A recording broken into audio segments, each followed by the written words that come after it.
Hello world! Today is the 22nd day of Inktober and today's prompt word is expensive. And today I was thinking, I want to draw something with Pokemon. What can I draw that's expensive, that's related to Pokemon? And of course I think about Meowth.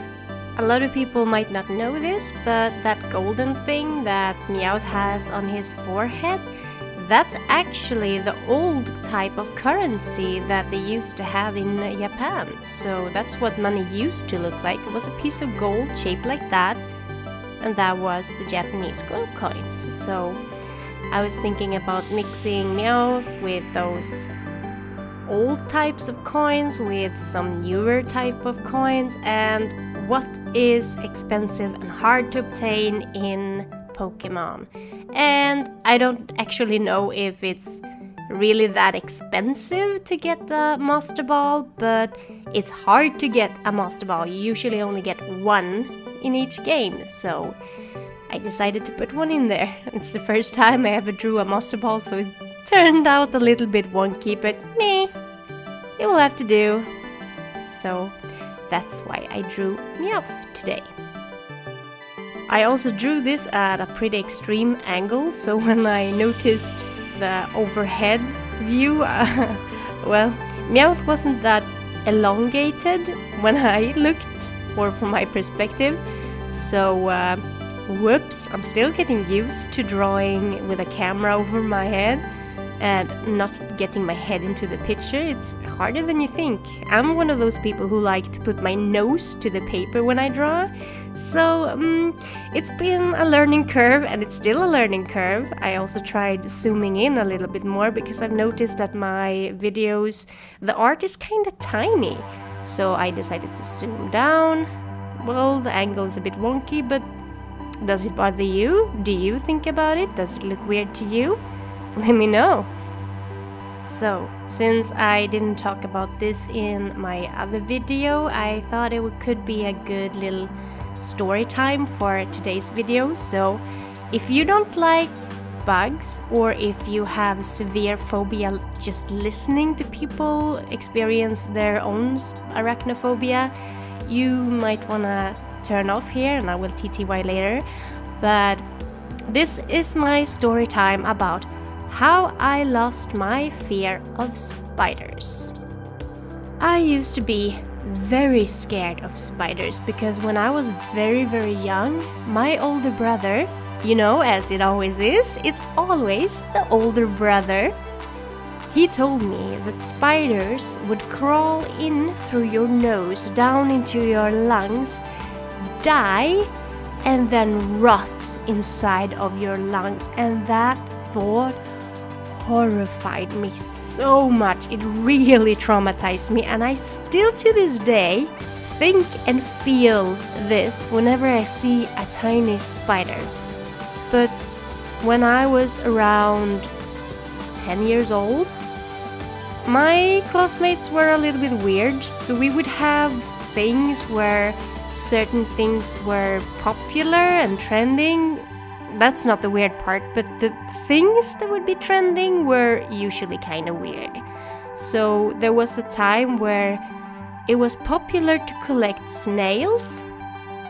Yeah, we would gather snails and keep them as pets.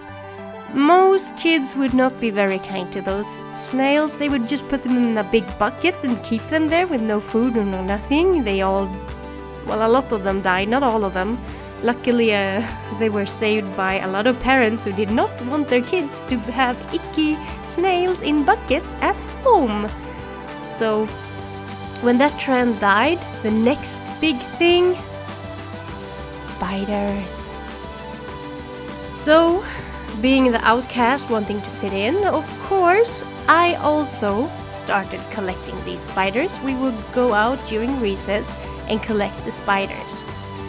And these spiders, I would keep them also in a bucket, but my little bucket was one of those science buckets where you're supposed to observe insects in it. So it would have air holes for the spiders and they would be see-through, so the spiders had something, and I would try to put food in there. I didn't know what spiders ate, so... well, they don't eat leaves, I'll tell you that. But when I had amassed the most amount of spiders I possibly could, I was walking home from school with them in my backpack, and as I arrived home, I was about to unpack my bag and my spiders, but the bucket was completely empty. Not a single spider left. I just snapped. Completely snapped. And that was so traumatizing to me that imagining all those spiders crawling all over me, getting out of my backpack, I lost my fear of spiders because that was just too much. That happened. I'm done. I am so done with both spiders and my phobia. And since that day, I still have a little bit of, as I mentioned, I think those thoughts when I see spiders that are small enough that they could crawl in through my nostrils. But I'm not afraid of them. I think they're bros that get to stay in the corner. And they can have their webs and help me take care of my little banana fly misery. But I'm not scared of them. And I think they are cute when they get larger. When they are too large to fit in my nostrils, I think they are cute. And I like them. But I used to be extremely scared of them, and I'm not anymore. Thank you so much for watching. I hope you enjoyed this little video and how I lost my fear of spider story time. There will unfortunately not be a video up tomorrow. I will participate in Inktober and I will probably draw something. I might record it, but there won't be a video for tomorrow as I am doing an after work with my work. So I just can't fit it into my schedule to do a video after that. Even if I can fit recording, I can't fit the editing and uploading process. So no video tomorrow, but I will see you on Wednesday. So TTY later!